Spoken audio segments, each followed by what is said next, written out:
რუსული ენერგეტიკული ჰოლდინგი საქართველოს ხელისუფლებას სატარიფო და საინვესტიციო გეგმის გრძელვადიან შეთანხმებას თავაზობს. ინტერაუესი მზადაა შემცირებული ტარიფების ფონზე კომერციული მოგების კომპენსირება ახალი სტრატეგიით განახორციელოს.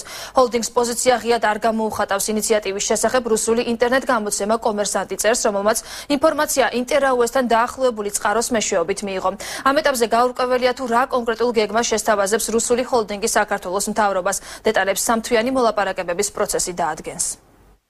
ახალი სატარიფო განაკვეთების დამტკიცების შედეგად მისაღებით 15 მილიონიანი კომერციული დანაკარგის ანაზღაურებას ინტერაუესის შვილობილი თელასი ახალი მექანიზმით შეეცდება.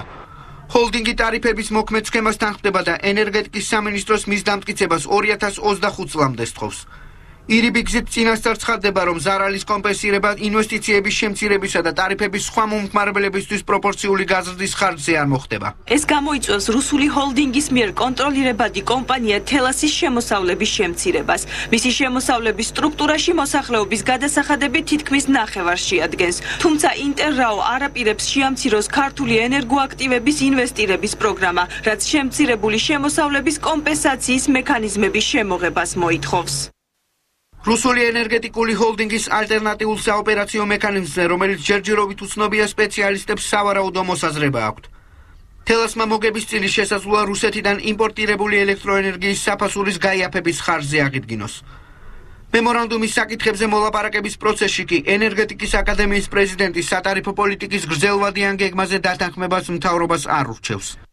გრძელვადიანი ტარიფების მოქმედების დროს არც ერთი ისეთი პერიოდი არ დგება, როდესაც ორივე მხარე იქნება მოგებული. როგორც წესი, ან მომხმარებელი არის წაგებული, იმდენად, რამდენადაც ტარიფი აჭარბებს იმას, რაც უკვე ვთქვათ, საერთაშორისო ბაზარზე ფასები წარმოიქმნა, ან პირიქით, მიმწოდებელი არის წაგებული. ვინაიდან ფასები უფრო მეტი არის, ვინემ შესაძლებელი. ენერგეტიკოსების რჩევა მთავრობის სამომავლო განზრახოსთან ახლოს მყოფი აღმოჩნდა.